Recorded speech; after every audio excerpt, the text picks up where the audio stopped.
여러분 안녕하십니까? 여러분 건강하신지요? 突然ですが皆さん 갑자기이긴 하지만 여러분은 그 아침형 인간입니까? 저녁 밤형 인간입니까? 저는 아주 극단적인 아침형 인간입니다. 아침 일찍 일어나는 것은 아무런 어려움이 없습니다. 나이를 들었기 때문이 아닙니다. 어렸을 때부터 저는 그랬습니다. 반대로 철야하는 게 저는 어렵습니다. 학생 때 철야 마장을 했을 때 몸이 흔들흔들하고 나도 모르는 사이에 막 돈을 보내버리고는 하는 실수해볼 때가 많았습니다. 그리고 사람들한테 미안 나 좀 잠자게 해주세요 이렇게 말할 때가 있었습니다. 하지만 아침이 굉장히 강합니다. 아침 기도회를 시작했는데 처음에는 5시 반에 스타트였는데 3시 45분에 일어나서 준비를 했습니다. 아내도 굉장히 놀래했습니다. 별로 힘들지 않았습니다. 지금은 조금 늦게 6시에 시작하고 있기 때문에 좀 여유가 있습니다. 여러분도 아침 기도에 참가해 주시기를 바랍니다. 매주 수요일 날 아침 6시부터 7시 사이에 1시간 기도가 있습니다. 줌으로도 참가를 할 수 있습니다. 그 시간에 일어나 있기만 하면 참가할 수 있습니다. 기도 제목 시트를 보면서 하나하나 선택하면서 기도합니다. 시트에 없는 기도도 합니다. 지금은 저를 포함해서 3명 사람이 기도하는 경우가 많습니다만 좀 더 많은 사람들이 기도하면 좋겠다라고 생각을 합니다. 아침 기도하는 거 굉장히 기분이 좋습니다.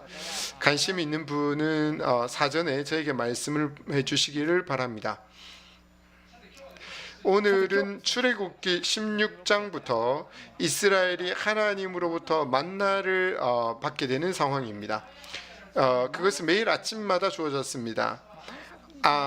안식일 아침은 없었습니다만 그 외에는 매일 아침 40년 동안 주어졌습니다. 오늘은 그 부분을 같이 살펴보려고 합니다.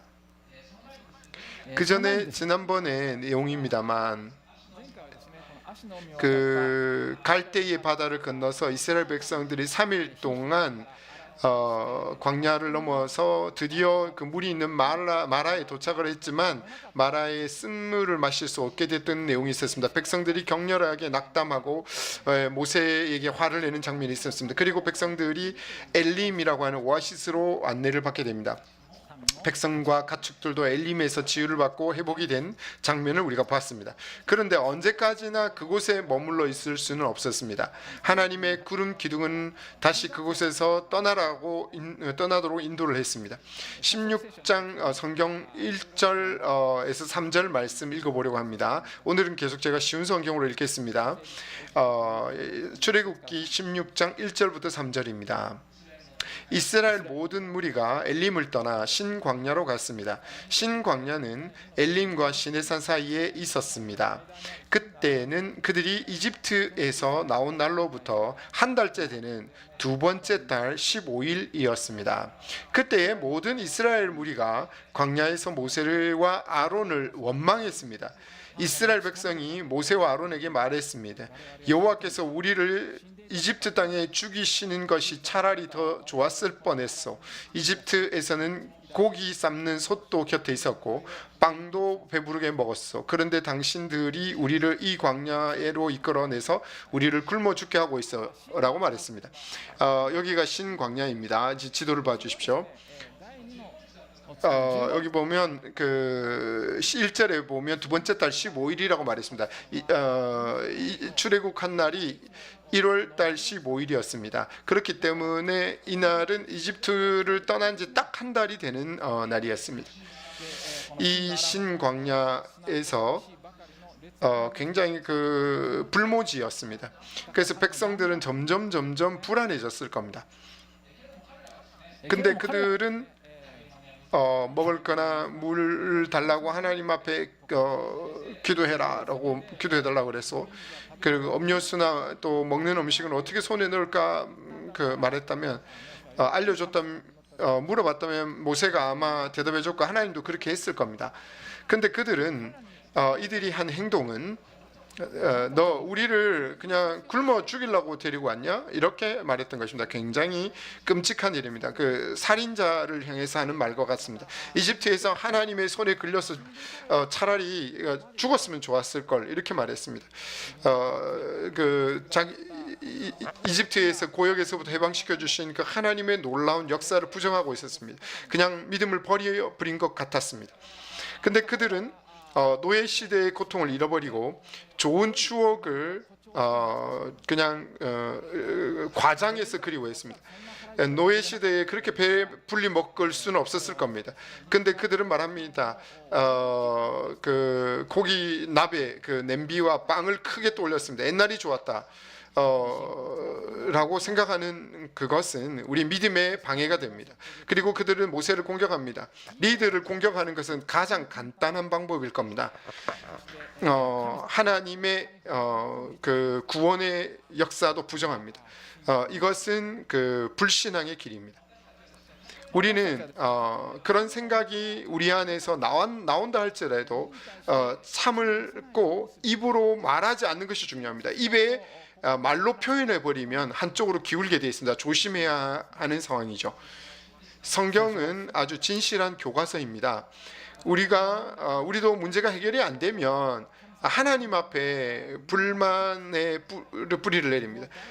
나는 괜찮다라고 생각하는 사람도 주의가 필요합니다. 우리는 그렇게 강한 사람이 아니기 때문입니다. 자, 그러면 그렇게 안 되기 위해서 어떻게 해야 할까요? 그것은 역시 과거에 받았던 하나님의 은혜를 끊임없이 생각하는 것이 중요합니다. 시편 77편입니다. 시편 그 77편 읽겠습니다. 10절부터 12절까지인데요. 또 내가 말하기를 이는 나의 잘못이라 지존자의 오른손에 해 곧 여호와의 일들을 기억하며 주께서 옛적에 행하신 기이한 일을 기억하리이다. 또 주의 모든 일을 작은 소리로 읊조리며 주의 행사를 낮은 소리로 되뇌이리다. 하나님께서 이제까지 행하여 주셨던 수많은 고난에서 우리를 구해 주셨습니다. 그 하나님이 이번에는 우리를 버릴 것이다 라고 하는 것은 있을 수 없습니다. 그리스도의 생명을 대신해서 그리스도를 주시기까지 우리를 대신해서 구해 주신 하나님이 이번에는 우리를 무시할 것이라고 하는 것은 있을 수 없는 일입니다. 고난이 닥쳐왔을 때 과거에 받은 그 하나님의 은혜를 기억할 필요가 있는 것입니다. 그리고 우리는 장래의 불안을 느끼지만 그 불안은 우리가 하나님을 고려하지 않고 미래를 생각해 버리기 때문이지 않을까요? 그렇습니다. 그렇게 하기 쉽습니다.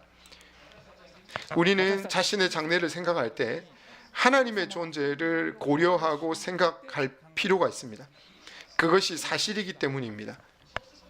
그렇게 할 때 우리의 믿음은 강해지고 하나님께서 모든 것을 충분히 주시는 분이라는 의식을 가질 수 있게 됩니다. 그런데 하나님은 이 백성의 불평에 대해서 대답하십니다. 4절부터 7절을 읽겠습니다. 4절부터 7절을 읽겠습니다. 출애굽기 16장 4절부터 7절까지입니다. 여호와께서 모세에게 말씀하셨습니다. 내가 너희를 위하여 하늘에서 비를 내리듯 양식을 내려줄 터이니 백성들이 날마다 나가서 그 날에 필요한 양식을 거두도록 하여라. 내가 이 일로 백성들이 내게 가르친 대로 하는지 안 하는지 하지 않는지 시험하여 볼 것이다. 매주 6일째 되는 날에는 다른 날에 거두는 양보다 2배 더 많이 거두어라. 다음 날 거두 분량을 저장해 두어라. 모세와 아론이 모든 백성에게 말했습니다. 저녁이 되면 여러분은 여호와께서 여러분을 이집트에서 인도내신 분이라는 것을 알게 될 것이요.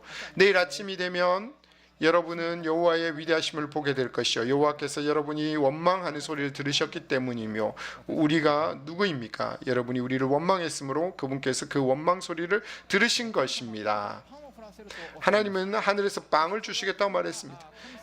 그리고 그렇게 내려준 것은 의도가 있었는데 하나님의 말씀을 듣는지 아닌지 테스트하고 있다는 겁니다. 이 테스트는 실패하면 그냥 그대로 끝이다라고 하는 그런 테스트는 아닙니다. 실패하면 그것을 반성하고 다시 배우고 또 성장하게 하기 위한 테스트입니다. 이스라엘은 벌써 첫 번째 문장은 틀렸습니다. 그거 아까 말했던 불평입니다. 그것에 대해서 모세는 7절에서 구정하고 있습니다. 틀렸을 때 구정하는 건 당연합니다. 그대로 괜찮습니다. 그리고 그거 배우고 고쳐갈 수만 있으면 됩니다. 13절부터 15절까지 읽겠습니다. 계속 읽어보겠습니다. 13절부터 15절까지입니다. 그날 저녁에 메추라기가 와서 이스라엘 백성들이 살고 있는 천막들을 덮었습니다. 아침이 되자 이번에는 이슬이 천막 주위를 덮었습니다. 이슬이 그치자 서리와 같은 얇은 조각이 땅 위에 있었습니다. 이스라엘 백성은 그것이 무엇인지 알지 못했으므로 서로 이것이 무엇이냐 하고 물었습니다.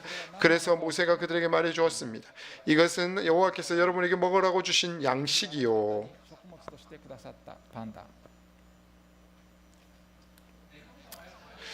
하나님은 약속하신 대로 저녁에는 메추라기를 보내주고 아침에는 아주 작은 세세한 것을 내려주셨습니다. 여러분 우즈라 그 메추라기라고 하는 것은 이런 새입니다. 이 메추라기는 그 남유럽이나 아라비아 사이를 정기적으로 이동하는 그 새인데요. 이 당시에 시나이 반도를 지나가게 됩니다. 이 남유럽과 아라비아 사이를 갈 때. 근데 피곤해서 날 수 없게 됐을 때는 이 새들은 땅을 이렇게 걸어 다닌다고 합니다. 그때 땅을 걸을 때 민첩한 아이라면 그냥 그대로 잡을 수 있다고 합니다. 메추라기는 아주 그 상등의 음식이고 햇볕에 말린 고기는 이집트인들도 굉장히 좋아하는 음식이라고 합니다. 민수기 11장에서는 하나님이 이 메추라기를 먹은 백성들에게 역병으로 진 것이라고는 내용이 나오지만 이것이 아닙니다. 그때는 그 당시는 그 주역은 그 만나였습니다. 이 아침에 그 이슬이 그 당시에 많이 내렸는데 이슬이 사라지면 땅 위에 서리 같은 그 작은 것들이 있었습니다. 그것이 만화였는데 그 마늘을 그 모으는 규칙을 하나님께서 가르쳐 주셨습니다. 16절부터 21절을 보겠습니다. 16절부터 21절입니다. 여호와께서는 사람마다 필요한 만큼 거두어라. 가족마다 식구 수대로 한 사람당 한 오멜씩 거두되 장막 안에 있는 가족의 분량도 거두어라 하고 말씀하셨어. 이스라엘 백성은 그대로 했습니다. 어떤 사람은 많이 거두고 어떤 사람은 적게 거두었습니다. 사람마다 자기가 거둔 것을 달아보니 많이 거둔 사람도 남지 않았고 적게 거둔 사람도 모자라지 않았습니다. 사람마다 각기 필요한 만큼 거두었습니다. 모세가 백성에게 말했습니다. 누구든지 아침까지 그것을 조금이라도 남겨두지 마시오. 그것을 조금이라도 남겨두지 마시오. 하지만 어떤 사람들은 모세의 말을 듣지 않았습니다. 그 사람들은 다음날 아침에 먹을 것을 따로 남겨두었습니다. 그러나 그것은 벌레가 먹어서 썩기 시작했습니다. 모세는 그들에게 화를 내었습니다. 아침마다 사람들은 각기 필요한 만큼 음식을 거두었습니다. 하지만 해가 높이 떠서 뜨거워지면 그것이 녹아버렸습니다. 모세는 한 사람에게 한 오멜씩 받으라고 했습니다. 2.3리터라고 합니다. 18절에 많은 사람도 남지 않고 조금 모은 사람도 부족함이 없었다라고 나와 있습니다만 아마 많이 모은 사람과 작게 모은 사람이 있었는데 서로 나누어 보니까 딱 한 사람당 한 오멜씩 되는 그런 양이었던 것입니다. 모세는 그것은 아침까지 남겨두지 말라고 명령을 했습니다만 어떤 사람은 남겨두었던 것입니다. 그러니까 벌레가 생기고 썩어버렸습니다. 그들은 모세들에게 꾸짖음을 들었습니다. 하나님의 시험에 실패한 사람들입니다. 아주 부끄러운 실패입니다만 그러나 그것 속에서 하나님 말씀에 틀림이 없다는 것을 배울 수만 있다면 좋습니다. 자, 계속해서 22절에서 23절을 읽어보겠습니다. 22절, 23절을 읽겠습니다. 22절, 23절입니다. 6일째 되는 날에 사람마다 2배씩, 그러니까 음식을 2오멜씩 거두었습니다. 무리가 모든 지도자들이 다 모세에게 와서 그 일에 대해 말했습니다. 모세가 그들에게 말했습니다. 여호와께서 이렇게 명령하셨어. 내일은 쉬는 날이며 여호와의 거룩한 안식일이요. 여러분은 구울 것은 굽고 삶을 것은 삶으시오. 그리고 남은 음식은 내일 아침까지 남겨두시오. 하나님께서 5절에서 이미 말씀을 했습니다. 6일째는 2배의 마나를 가져가라고 했습니다. 그대로 그들은 2배의 마나를 가져갔던 겁니다. 그리고 모세는 말합니다. 내일은 주님의 거룩한 안식일이라고 말했습니다. 이 안식일의 사고방식은 창세기 2장에 하나님께서 7일째 되는 그 창조 활동을 쉬셨기 때문입니다. 이것이 실제로 사용되어지는 그 내용이 성경에서 여기가 최초입니다. 10계명의 안식일에 대한 내용은 나중에 더 나옵니다. 하나님께서는 이 안식일을 지키는 것을 실제적인 방법으로 가르치고 있었던 것입니다. 여러분, 조금 이렇게 빠져나가겠습니다. 굉장히 제가 라인에 올렸습니다. 지금 여러분, 모세의 10계는 직가입니까 주가입니까? 문제입니다. 지난번에 제가 주가이라고 제가 잘못 말한 적이 있었습니다. 근데 이 주라고 하는 그 10이라고 하는 한자 있죠. 그거 읽는 방법은 주라고 하는 그 읽는 방법이 인정되지 않았습니다. 주라고 지라고 하는 게 있고 토라고 하는 게 있고 토가 이게 4가지밖에 없습니다. 그렇기 때문에 우리 애들은 올해 10살입니다. 10살입니다라고 말하면 틀립니다. 10살이라고 말합니다. 우리 할아버지는 80세입니다. 80살이라고 말해야 됩니다. 50보, 50보 합보라고 말해야 됩니다. 그런데 평성 22년에 보면 그 한자 상용 한자에는 지에다가 주라고 하는 읽는 방법도 더해졌습니다. 그렇기 때문에 지금은 주가라고 읽어도 괜찮습니다. 그렇기 때문에 누군가가 만약에 모세의 주가로 말했을 때 그거 틀렸습니다. 직가라고 말해버리면 부끄러워질 겁니다. 사실은 주가로 읽어도 괜찮습니다. 근데 만약에 어린이나 외국 사람이 이 한자를 뭐라고 읽습니까? 라고 물어봤을 때 이런 표준적인 읽는 방법인 주가가 아니라 직가라고 말해줘야 됩니다. 자, 여기까지 조금 밖으로 나갔습니다. 빠져나갔는데 다시 돌아가겠습니다. 그 안식일에 대한 이야기입니다. 안식이라고 하는 것은 몸을 쉬면서 백성들은 하나님을 예배하는 것에서 벗어나지 않기 위한 것이었습니다. 지금도 그렇습니다. 일하는 것, 가족의 책임을 완수하는 것, 오락을 즐기는 것, 스케줄이 꽉 차버리면 우리는 하나님을 예배하는 시간을 놓치게 됩니다. 그렇게 하지 않도록 우리가 조심해야 합니다.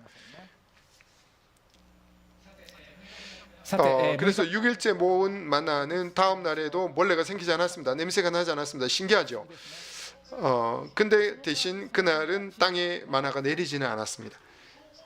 그래서 모세가 했음에도 불구하고 27절에 보면 7일째 돼서 마나를 가지러 나간 사람이 있었습니다. 이것도 테스트에 실패한 사람입니다. 28절, 29절을 보면 하나님께서도 화를 내십니다. 부끄러운 일입니다. 하지만 30절을 보면 백성들은 7일째는 쉬었다라는 것을 알 수 있습니다. 그들은 반성하고 배운 겁니다. 그렇게 하면 됩니다. 자, 계속해서 31절부터 32절 4절을 읽겠습니다. 이들이 마나를 자손을 위해서 모은 내용이 나와 있습니다. 근데 그 가운데 31절을 보면 이스라엘 백성이 그 음식을 만나라고 불렀습니다. 만나는 작고 하얀 고수나무 씨처럼 보였습니다. 만나의 맛은 꿀로 만든 과자와 같았습니다. 이게 그 일본 성경에는 코리안다라는 말이 적혀 있습니다. 일본 성경에 있습니다. 코리안더라고 하는 식물은 이렇게 생겼습니다. 일본 성경에만 주석이 달려 있네요. 그래서 이런 이런 식물과 비슷했다는 겁니다. 이것은 그 코엔도르는 세리카 식물로 동유럽의 원산지라고 합니다. 이 식물은 중국어로 샨사이라고 합니다. 그 태국어로 박지, 우리 박지라는 거 고수 알죠? 고수. 무려 그 코엔드로는 그 고수입니다. 아시는 분 계셨습니까? 저는 전혀 몰랐습니다. 지금까지 코엔도로라고 하는 것은 전혀 모르는 식물이라고 생각했습니다만 그렇진 않았습니다. 이게 고수 식물입니다. 지난 그 여름 그 열매도 그렇고 성경에 나오는 식물은 굉장히 친밀한 것이었다는 것을 듣고 놀랐습니다. 이 코엔드로의 씨앗은 이런 느낌입니다. 이게 그 고수 씨앗입니다. 이것은 굉장히 먹기 좋다고 합니다. 향신료로도 쓰인다고 합니다. 그 만나의 맛은 코엔드로의 씨처럼 꿀을 넣은 빵과 같았다고 말씀합니다. 굉장히 맛있었을 겁니다. 하나님의 사랑을 느끼게 됩니다. 그리고 35절을 보면 이스라엘 백성들은 40년 동안 먹었다고 말합니다. 이건 굉장히 놀라운 하나님의 기적입니다. 여러분 40년 동안입니다. 하나님은 자신의 백성을 위해서 필요하다면 얼마나 긴 시간이라 할지라도 필요를 채워주실 수 있는 분이십니다. 그런데 오늘 이 말씀을 통해서 우리가 여러 가지를 배울 수 있습니다만 먼저 첫 번째 하나님에 대한 내용입니다. 하나님의 테스트는 실패로부터 배우고 성장하기 위해서 있는 것입니다. 하나님의 테스트를 가볍게 생각해도 된다 그 말은 아닙니다. 예를 들어서 이스라엘 백성들은 그 이후에 테스트에 실패를 해서 불신앙에 빠진 사람들이 죽을 때까지 40년 동안 광야 생활을 해야만 했습니다. 또 이스라엘 왕국이 첫 번째 왕이었던 사울은 테스트에 실패해서 왕위를 잃어버리고 아주 슬픈 인생을 보내게 됩니다. 그렇게 생각해 보면 되돌릴 수도 없는 실패도 있다라고 생각하기 쉽습니다. 하지만 궁극적으로 우리가 생각해 보면 우리 인류는 마지막까지 하나님의 테스트에 합격할 수가 없습니다. 그렇기 때문에 하나님은 우리를 은혜로 또 믿음으로 우리를 구원해 주신 것입니다. 행동이 아닙니다. 그렇기 때문에 우리가 정말 용서받을 수 없는 큰 실패를 했다 할지라도 우리 인생이 괴로움이 있다 할지라도 그 괴로움이 사라진다 않는다 할지라도 우리는 그곳에서부터 배워서 다시 일어설 수만 있다면 하나님 앞에 되돌아갈 수만 있다면 하나님께서 분명히 무언가를 바꿔주실 거라고 저는 믿습니다. 그렇기 때문에 내가 정말 나는 안 된다라고 하는 그런 생각을 버리시기 바랍니다. 만나는 실패한 사람에게도 40년 동안 주어졌습니다. 예수 그리스도의 십자가를 믿고 하나님의 자녀가 된 우리는 그냥 그 죄인으로 있지는 않습니다. 하나님의 사랑에서 완전히 벗어나지도 않습니다. 그렇기 때문에 하나님의 테스트는 실패 있어도 괜찮습니다. 중요한 것은 배우는 겁니다. 그리고 그 경험을 살리는 것입니다. 그리고 또 한 가지가 더 있습니다. 아침 하나님의 빵을 받는 은혜라고 하는 것입니다. 매일 아침 성경 말씀을 받는 것 그겁니다. 물론 성경을 읽고 기도하는 큐티인을 할 때는 아침이든 저녁이든 괜찮습니다. 자, 각자 여러분이 원하는 시간에 하면 됩니다. 그래서 이거는 강제는 아닙니다만 아침에 그 시간을 가지는 것을 추천합니다. 이스라엘 백성도 아침마다 만나를 모았습니다. 날이 높아지면 그것은 저절로 녹아버렸습니다. 우리도 아침에 가능하면 일어나자마자 바로 하나님 말씀을 먹는 것이 가장 좋다고 생각합니다. 시간이 지나면 여러 가지 일들이 들어와 버립니다. 그래서 하나님 말씀 보기가 어려워져 버립니다. 아침에 일어나지 말자. 뭔가 시작되기 전에 먼저 하나님 말씀을 받는 것 이것을 습관으로 해주시기 바랍니다. 어쨌거나 우리는 어제 모은 것을 오늘 양식으로 쓸 수는 없습니다. 한 사람 한 사람이 오늘 받은 그 말씀을 필요로 하고 있는 것입니다. 하늘로부터의 빵인 성경 말씀을 받는 것이야말로 우리의 힘과 축복의 근원이 됩니다. 우리가 영적으로 채워져 살아가기 위한 절대적으로 필요한 것입니다. 그렇다면 이제 같이 기도하겠습니다.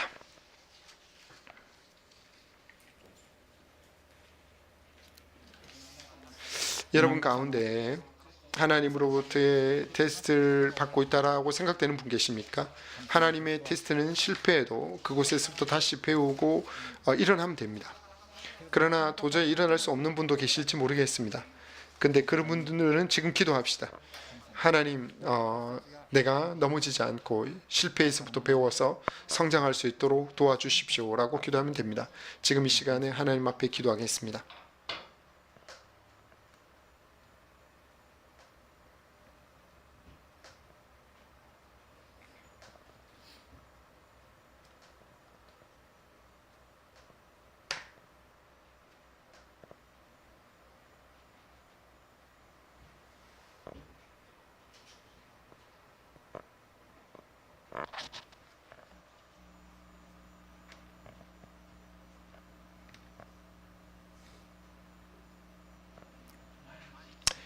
매일 성경을 읽을 수 있도록 기도합시다.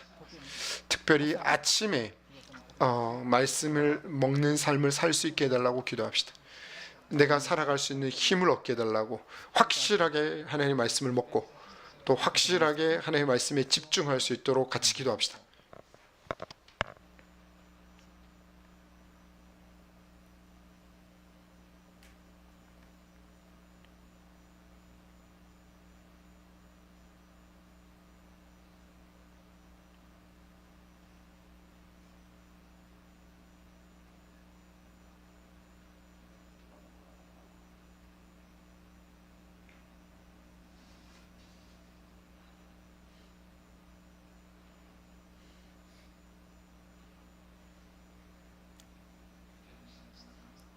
하나님 아버지, 당신은 이스라엘을 위해서 매일 아침마다 만나를 주셨습니다.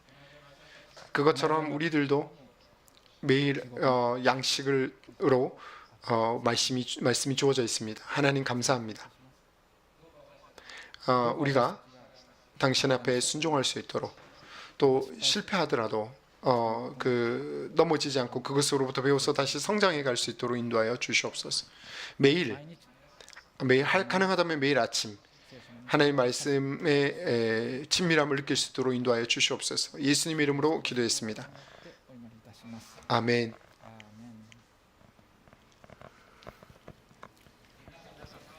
여러분 가운데 나는 아직 예수 그리스도의 십자가의 의미가 잘 모르겠다, 구원이 뭔가 그것이 잘 모르겠다라고 생각하는 분이 계실지 모르겠습니다. 사람은 행동이 아니라 믿음으로 구원받는다라고 성경은 우리에게 가르치고 있습니다. 어떤 의미일까요? 먼저 구원이라고 하는 게 뭡니까? 그것은 죄로부터의 구원입니다. 죄는 뭔가요? 죄는